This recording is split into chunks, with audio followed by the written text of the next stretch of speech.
Good afternoon. Today we have gone to Sarbet and we are talking to two beautiful young ladies, and I'm going to let them introduce themselves right now. We will start with you. Thank you so much for having us on your show, and thanks for coming to HanuBet. My name is Haymanot. I was born and raised in Desi, and I moved to Addis 10 years ago to join college. And I studied business management and worked in a bank and in a school called Lebawi Academy for 2 years. Then I started Hamek Design, and I started doing photography. And now I co-founded HanuBet with my good friend Nunu. Brilliant. And you? My name is Nunu Yilma. I'm a textile artist. I'm also a mother. I left Ethiopia when I was 9 years old during the Qeshibur, during Dark. And I lived in Saudi Arabia for a bit and then relocated to California permanently. And then after 37 years, I moved back to Addis. And I'm here now, opened HanuBet with my partner Jaime. We're really glad to be here. Beautiful. Thank you for coming.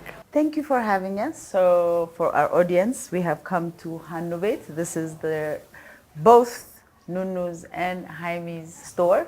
So we're going to go straight into the questions. Can you both tell us what you are passionate about? My passion has always been art. My sister is an artist, a really accomplished oil painter artist. And from her, I've learned a lot in terms of art. I appreciate art.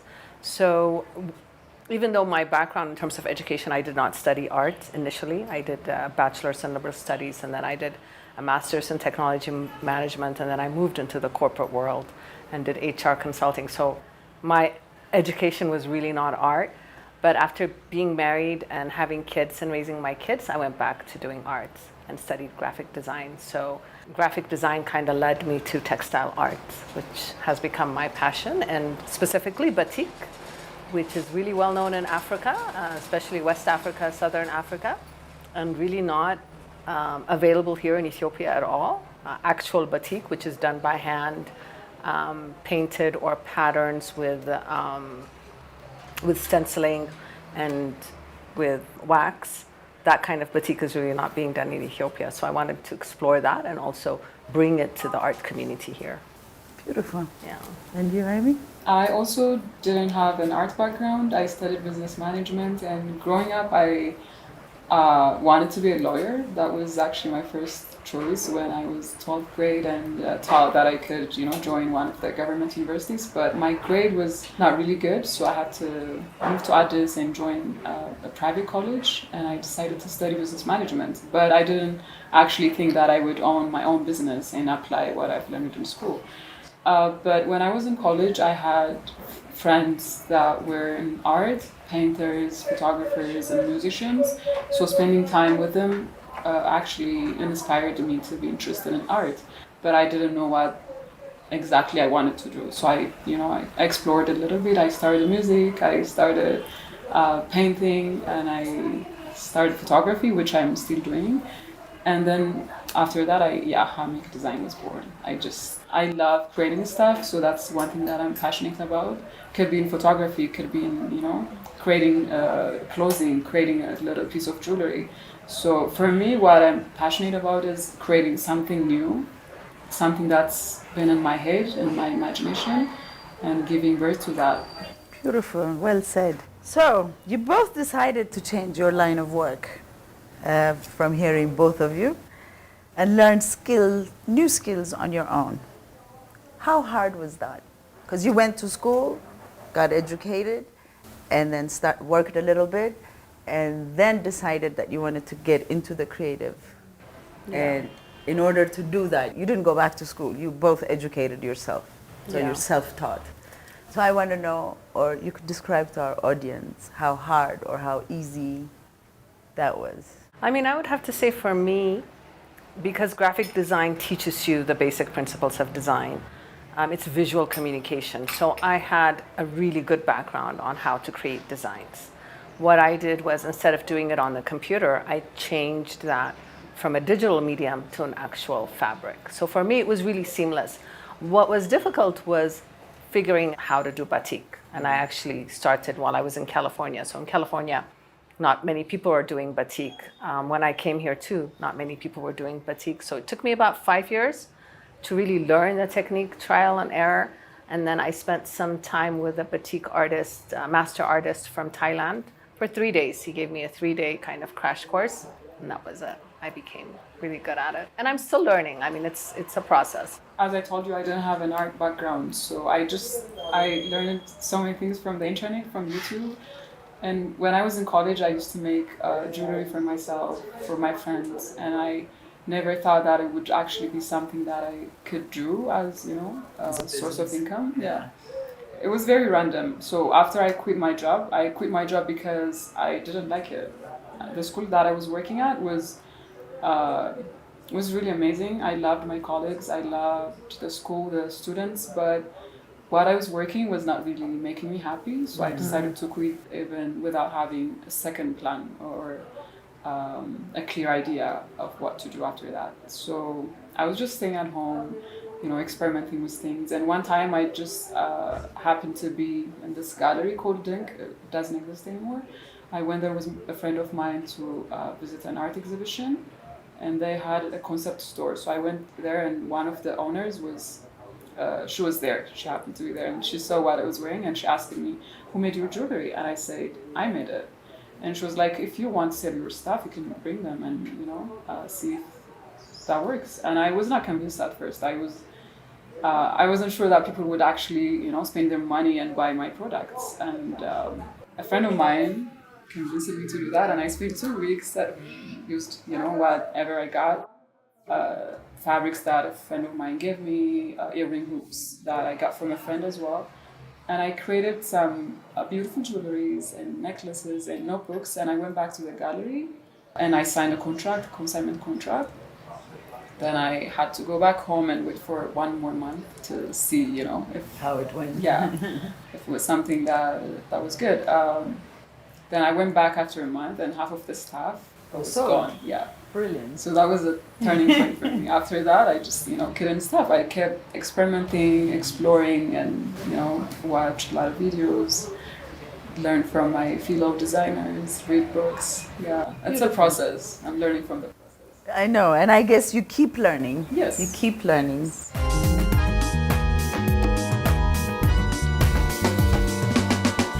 Hi, Mie. How did you come up with Hamek Design, and when did you start it? It was 2016, I guess.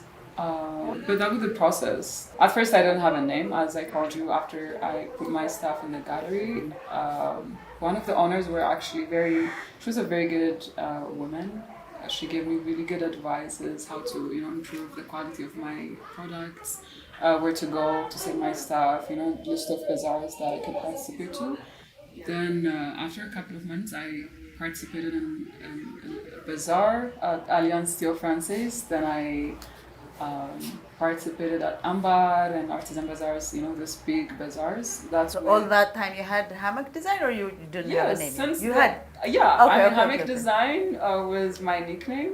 It's Ah. my nickname, but it's only my cousin who called me. Oh, that's Hamek. beautiful. That's So I actually tried to get a better name, but I just couldn't come up with anything. So I was like, No, why that's not perfect.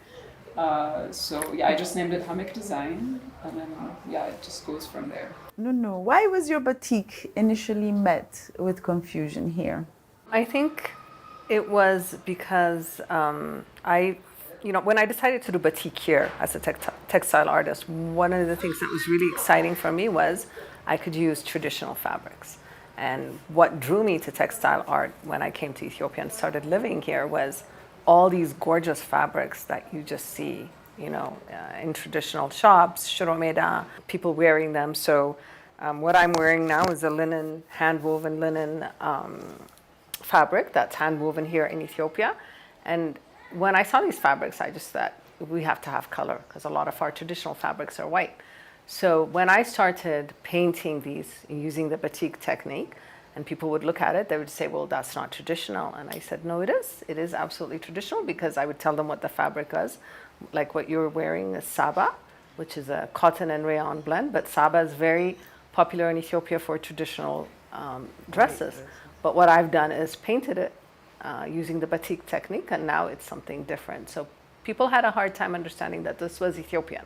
And I said, yes, it is Ethiopian. What it is Ethiopian Batik. And that's how the brand Ethiopian Batik was born. Yeah. That's beautiful. What motivated you both to create such unique products? I always try to see what's missing and come up with an idea to fill the gap. So when I started, for example, when I started making the chokers, the tilla chokers, that's because I couldn't find anything similar, anything like that for myself to buy and wear it. So I had to bring that idea to life and create that piece. So what motivates me is, just go around, see what's missing, and fill that gap. I think for me it was looking at the amount of knowledge and craftsmanship and artisanal products that are in Ethiopia, and they're so beautifully made, and there's so much talent here. It really surprises me how much people make. But I thought, okay, well, I can make something like that, but I also want to do something contemporary and be able to compete at the global level, internationally. How can these fabrics that we wear as agar libses, netala, menan fabrics, waldayas fabrics, fatal, our gabis, how can we take that to the global level and still compete at the international level? So for me, that was the biggest motivation. And creating HanuBet, I think that's what motivated both Jaime and I. Yeah, it's very challenging. So challenge always, makes you grow. Absolutely. So we challenge ourselves all the time to come up with new ideas and to create Exactly. It makes you strive. How did you guys meet? And how was HanuBet born? We actually met at my husband's school, which you mentioned earlier. It used to be called International Leadership Academy of Ethiopia when it first started as an NGO. Now everybody knows it as Labawi Academy, but I started a special education program there because I have a daughter with special needs. So part of my life is a textile artist. The other half, I'm also an advocate for people with special needs. Is something that's very important to me. So as I was building the program at Labawi Academy, Jaime was hired as an admin assistant in the office, and we kept on coming together and talking about art. I actually created a piece of her in one of my textile arts that I gave to her, So we just kept on talking about art, and that's kind of how we met. And she used to come, before she started Ethiopian Batik, she used to come to my bazaar to support me and, to learn from what she sees in the crowd. That was 6 years ago? About 6 years ago, 6 years ago. But HanuBet was born a year ago. So we've been Today friends for is actually a day we're supposed to be celebrating, if I'm not mistaken. So what is the day? So today, last year to this day, we had our first fashion show. That was before we opened HanuBet. What did you gain out of the fashion show? We always wanted to, work together, to collaborate, but since 2020, I think, that's when we started to be more close to each other, to spend a lot of time together and talk about opening a store, collaborating. And doing that fashion show made us realize that we could actually be partners. We could, put all our stuff in one store and it could still work. It gave us an idea. That experience, the opportunity that we got when we worked with Store 251. Store 251 we used to be at Jupiter International. They're now in another location, but they had a philosophy of showcasing Ethiopian-made fashion, accessories, high quality. So they asked both of us to come in to their store and host a pop-up. And we said, great, let's do a pop-up. But how about we do a fashion show to really complement the pop-up so people can see our clothing on models. So that's when we created this joint venture. It was not a really proper fashion show, the kind of fashion show that people would think about, or you. It was a pop-up. It was a pop-up. Even the fashion show was a. Yeah, we invited all our friends to model for us. Real people, with different size, colors. It was really beautiful. That must have been very nice. Yes, it was a very beautiful. Because they're different sized people. They're humans as opposed to models, stick figures. Yes. That's what we wanted to do. That's actually what we want to do. We still do that, yes, with our models. We use our friends, people that love wearing our clothes, because we feel like our customer has to be the real person. We don't always want to use beautiful models. I mean, we will use beautiful models because they are beautiful and they wear clothes beautifully, but it's also nice to show an actual person who enjoys our clothing. So it was a milestone for us, that fashion show. And now we're celebrating it together. Nice. Well, congratulations on your 1-year anniversary. Thank you. What do you think of the creative industry in Ethiopia? It's changing I know, right? to something. Yeah, absolutely. We were talking about this last night, and one thing that we realized is that, things were better 40, 50 years ago in all aspects, in fashion, literature, music, but from then, things have been going really down.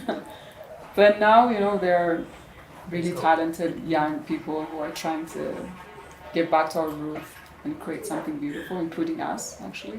That's what we're trying to do, going back to the roots, use the traditional methods that our fathers and mothers have been using for a long time, and trying to put that into the map, to the international market, by making it contemporary and urban designs. So it's growing, it's changing. Thank God. Yeah. I mean, I think, because I've lived elsewhere, mostly in the West, in America and California, and I don't want to say this in a critical way, but sometimes countries in the West, to me, are more monochromatic. Kind of everybody's wearing the same thing, everybody's kind of doing the same thing, everybody's behaving the same way. For me, coming to Ethiopia, there is a variety of really everything here. Everybody dresses differently. Everybody has their own style, and they're very comfortable in that style. So I really appreciate that. So I think there's a lot of creativity here. Is there infrastructure within the country to promote the creativity? I think that's something that can be worked on. But I also think the younger generation, like Heine's generation and the ones that are younger, are creating amazing forums for creativity. Restaurants doing pop-ups, music, art, the sip and paint. It's such a great environment where you're able to drink with your friends and paint, and you'll have a piece of work, at the end. Your work, what Arts TV is doing, giving us this platform to talk about our work. I think there's some good stuff happening in terms of the creative industry. Don't you think? Absolutely. I was going to ask, in what way do you think that we can make this creative industry much better? Because like you said, there's a lot of young, talented people out there. And for any of them that is actually watching it, who's new, how do you think they should either, approach what it is that they like, or even approach the textile industry to communicate and see, what can we do to make it better? Yeah. Because one of the things that I've noticed is, because I know you work in natural products, and can you work on synthetics? I can't work on synthetics. Exactly. Right. My dyes are specifically for natural fibers. Natural. Cotton, silk, linen. Yeah. So my next question would be, how easy? Actually, you also use that. So how easy is it to get these fabrics? Natural fabrics? Because I hear now that we can't even get 100% natural T-shirts because they're putting them together with synthetic. I mean, for me, my focus is on traditional fabrics. I'm using shamanyuch weavers that are weaving the fabric by hand. So I don't know if you know this, but Ethiopia has, Addis Ababa, specifically Addis Ababa, not even Ethiopia. The number is bigger if we looked at Ethiopia, but Addis Ababa has 500,000 shamanis. So we have, 500,000 people that are doing this work. So that means this is also part of our culture. It's part of our history. 2,000 years, 3,000 years of doing shamana. We are the experts in this craft. So for me, it's not difficult to get it. I have actually access. Straight to the source. I go straight to the shamanis. I mean, I have 3-4 different organizations that I go to source my fabrics. Beautiful. But their work, I think, sometimes is challenging because their resources are not readily available.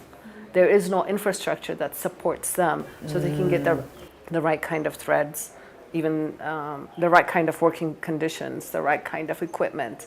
So their work is really challenging. But even as it is, they still produce, beautiful, beautiful fabric. So they would need, again, I think government has to come in and create some kind of an infrastructure. Like an industry park. Yeah. So we So- were talking for shamanis. Okay, so the industry park does not include the shamanis? No. No.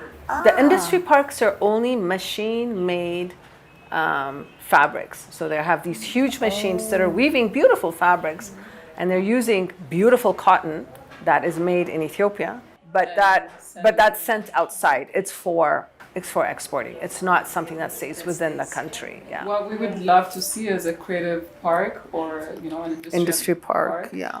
for our weavers to to come together, for the people who does dyeing, for them to come together, so it would be easy for us to access them. Actually get. So we can actually just go to one place and finish Exactly, and everything finish from everything. getting Yeah. the cotton, weaving, hand span includes hand spanning, then finding your tailor and open a market for our buyers to come to one place and access all our stuff.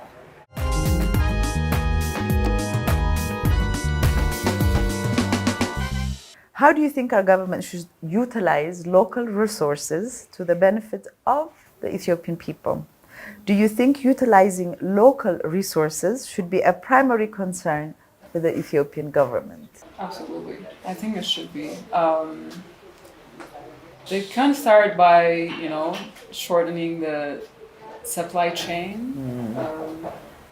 giving access to the local artisans to be able to find us, the designers that are living in this city or even outside of Ethiopia. Because, for example, me and Nunu has to go all the way to Arba Minch or Bahar Dar to to work with our weavers. We've tried to work with weavers that are here in Addis, but it just didn't work out for some reason. Could be personal reason or some other reasons. But for us to go all the way to Arba Minch just to get the fabric, it doesn't make sense because we cannot do that all the time. We can do that once a year, but we need to be more. We need to be able to get more fabrics from them, but just finishing everything by phone just doesn't work all the time. So for me, one thing that we've mentioned earlier, just try to put everything in one place. All these artisans, all this creative, all these designers could create a big income even for the government. Absolutely. We could work on trying to get into the international market if things are easy for us. But now we cannot even supply enough for the local market because there are these limitations for us. And also even when we try to sell our stuff internationally, there are so many issues that needs to be, addressed. The payment system, the shipping system, it's something that needs to be fixed for us in order to get into, the international market. Absolutely. So yeah, I mean, there's twofold, which is what you're saying. There's the local, and then there's the African, all our neighbors. Exactly. Kenya, Ghana, Nigeria, Senegal. I would love to get fabric from Senegal. Do we even have access to that market? So to answer your question first about the local, access to local, is it available for locals? It should be available for locals, but what has happened is, I think, a lot of cheaper stuff is here on the market. It comes from different places. It might come from Europe, it might come from the States, it might come from Asia, but there's a lot of stuff that's a lot cheaper.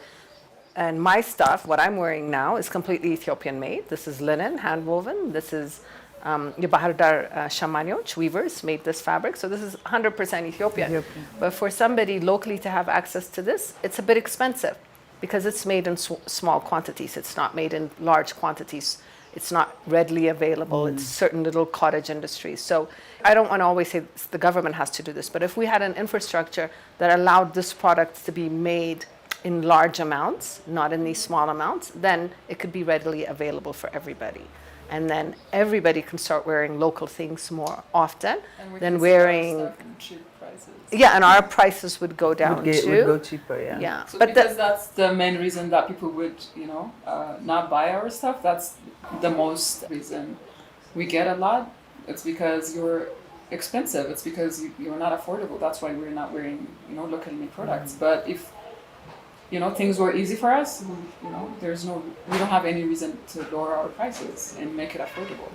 Yeah, and then the other part is in terms of Africa, we want to source fabrics from other African countries. We want Bogolon from Mali, Kitange from Tanzania, There's so much out there that we I want was to be actually able going to come up with I was going to come to that, because now that we have the free trade, how can all these amazing designers be a part of this free trade?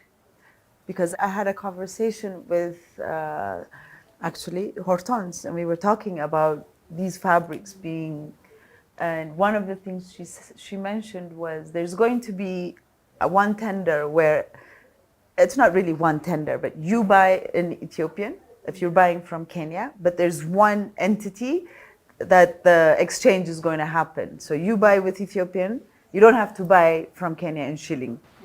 You know, you pay in birr, but they get their money in shilling. in shillings. Okay. So I think that's the best way that Yes. we can buy from each other. Otherwise, it's going to be very hard. It is very hard. I think for us, what has been difficult is we would have to take our birr, transfer it to shilling or dollars, and then dollars first. 'cause dollars, that's what I would yeah, and then purchase the items and then bring it back again, transfer, switch our money back to dollars, and then bring our stuff here. That is really cumbersome, and it just doesn't allow for cohesive working conditions. And then there's people, I'm sure, in Kenya or Senegal or Nigeria or Ghana who want the netala fabrics, Exactly. who want this fabric, the saba, and they're not able to get it because there is no way for us to trade. If that's something that improves, and Jaime and I really want to work on that because we think that's an important aspect of HanuBet, because this is a Pan-African store. This is not specifically just Ethiopian, but we really want to push the Pan-African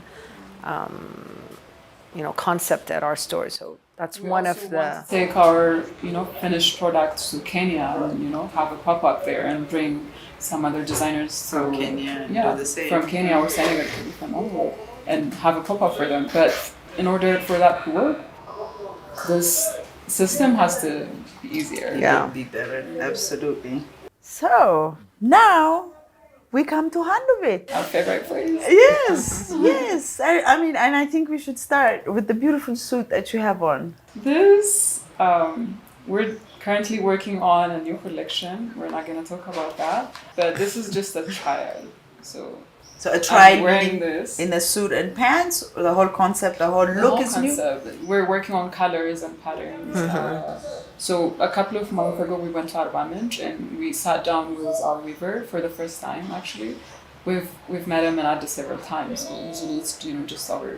But we sat down with our weavers and we talked about different fabrics. The kind of dyes they use, the colors, the color options they have. And I just wanted to try something new, so we just decided to create this fabric, including the threads here on the pants and this. And I just got it sewed a couple of days ago, just for the show. It looks But absolutely it's all locally made. Yeah, because at first glance, unless you know our tilet, which is on your collar and on the bottom of your pants, you can't really tell that it's Ethiopian fabric. Yeah, and I also That's didn't what want I it like to look about at it, yeah. the very traditional tilet, because you can find that everywhere. Just no, wanted to it's look very a classic. little more contemporary. So yeah, it's your first show. I know. It's my first time wearing this on your show. Yeah, beautiful. I'm honored. So how do you guys come up with your designs? How do you come up with, especially when you do your batik art, how do you come up with that specific art? Like what I have on, how did Yeah. you come up with it? Or do you just get into it as you're actually working with your colors? Because I've seen some of your color combinations are absolutely to die for. Thank you. Thank You know, and you have to have that eye to be able to know what color goes with what. I think my batik is a little different, and it goes back to kind of the way I trained myself. I didn't really train with a proper batik method, which is, a lot of it is patterns. So what you see on a lot of African fabrics, like kitange is like that. It has a lot of patterns. I'm more interested in actually painting on the fabric. So once you wear it, or what I'm wearing, it's actually a piece of art. So I look at it more as a canvas, and then it's an just do your art piece. thing. Yeah, it's an art piece. If we're going to build a collection together, then we'll work on color themes and decide, okay, if this is the color that we're going to use, kind of this and this will be probably a collection because the color themes are kind of similar. Yeah. That's very interesting. Now, I've read somewhere that you somehow try to put in Ethiopian symbols and marks to, to kind of give it that Ethiopian batik look. Yeah, I mean, the Ethiopian motif for me in terms of art is something that really motivates me. It's beautiful, but I'm also really motivated by African motifs because I have that Pan-African background, I think. The kind of the way I was raised, I studied Black studies too. I studied African history, so I'm really drawn to African art. So a lot of my patterns or my designs will look very African at times. Does that answer your question? She's Did a I great answer? artist. She's a very Yeah. She is. I like the fact that you said that this is it's your canvas. It is my canvas, yes. And then you paint on it, Yes. and then you Yeah. imagine Yeah. what you should make out of that piece. Yeah. And each piece is unique. I don't ever make the same You can. piece twice. So some people will come and say, "Can you make this again?" And I'll say, this is a unique Yeah. piece. I'll make another piece for you, but that's going to be unique too, just for you." Exactly. Yeah, yeah. But you So, can never have the photocopy of the same. Yeah, item. yeah. I like. Can I say something about HanuBet though? I think what Absolutely. motivated us to really to open this up. Like I said before, there's all this beautiful traditional fabric. There's all this craftsmanship in terms of the tailors. Like the tailor that created this, I mean, he has beautiful craftsmanship because it's so tailored and beautifully made. It can compete anywhere. If she goes to France, London, the US. So when we looked at the amount of craftsmanship that's in Ethiopia, the tailors, the shamanis, leather workers, because we also make bags, some of our bags. So when we looked at that, we said we should really create contemporary things that will look Ethiopian, but would also look different on the international market and make that available.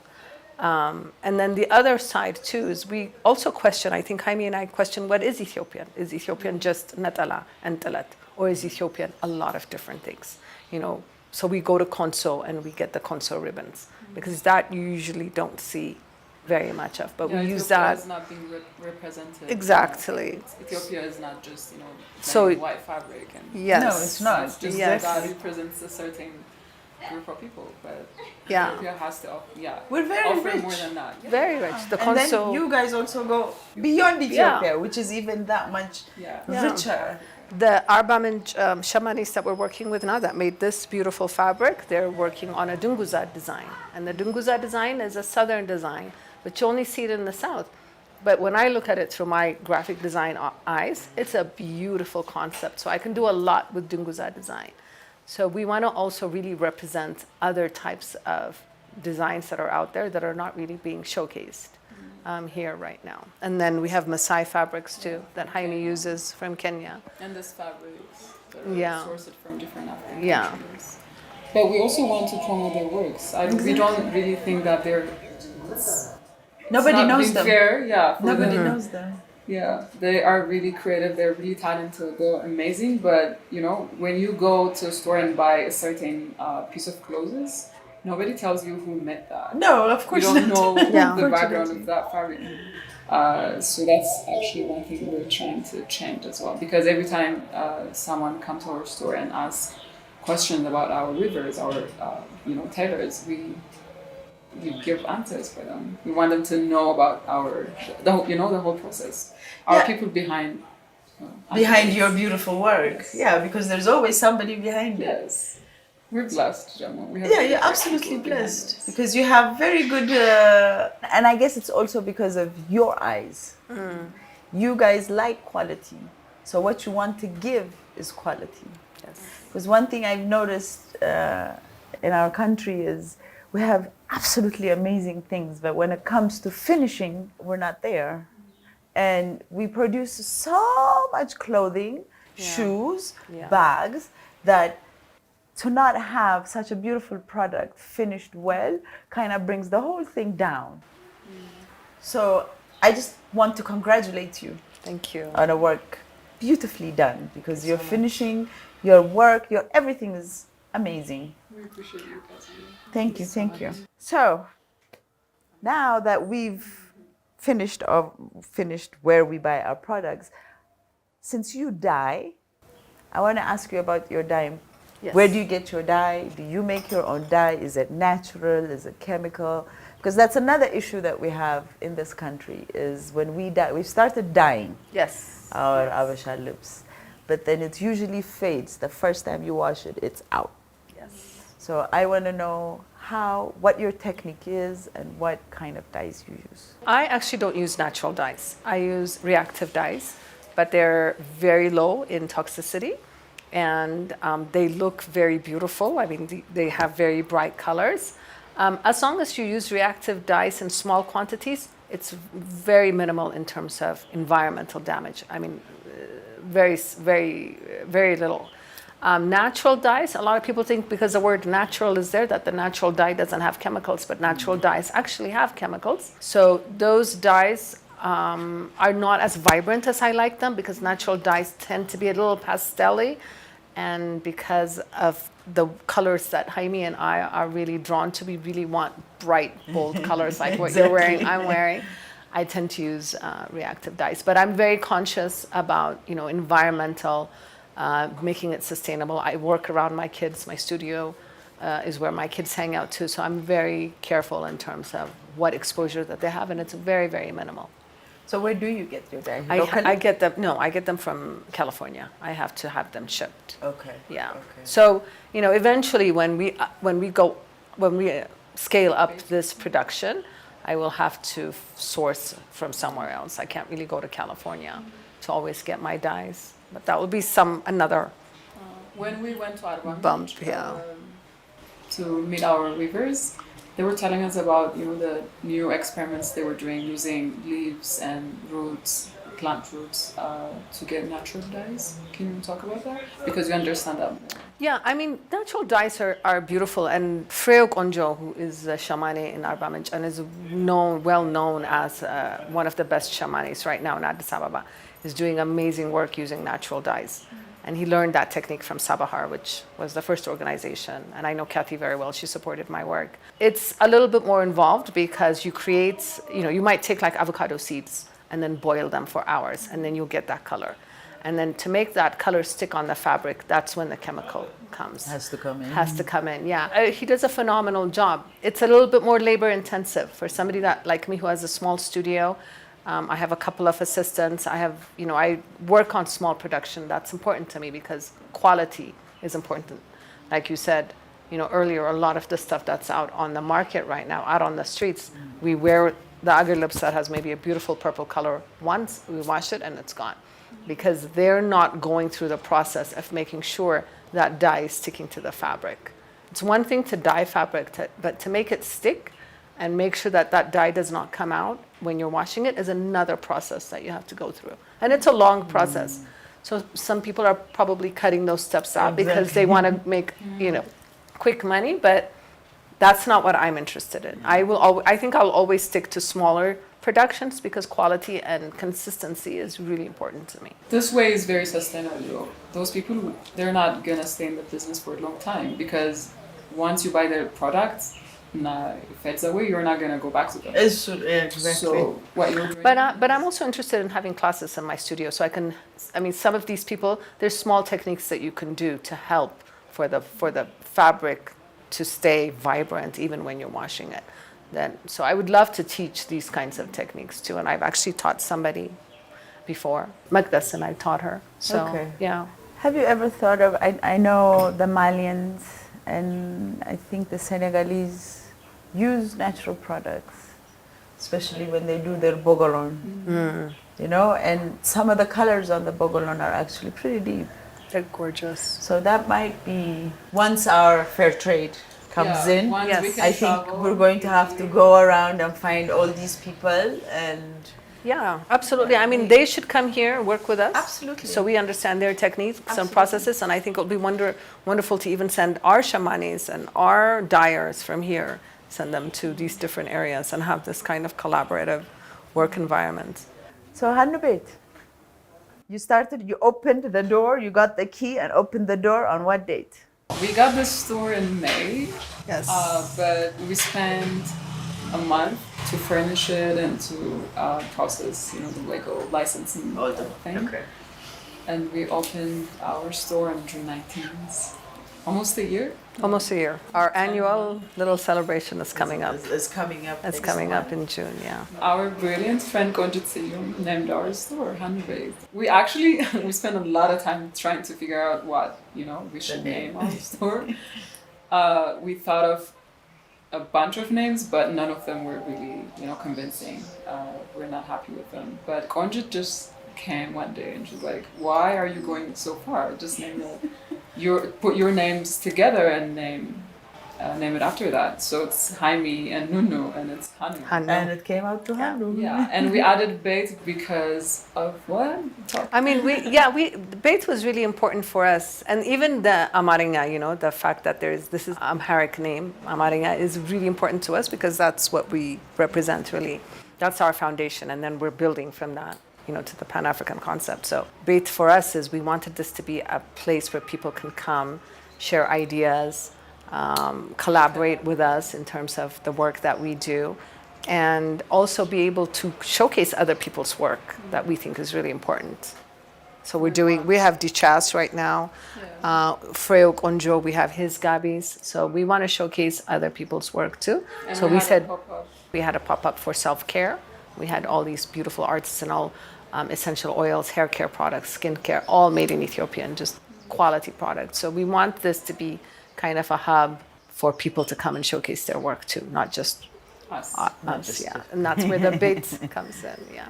Brilliant. Is there anything else you want to add before we wrap up? I just want to say thank you to you for inviting us to your show again.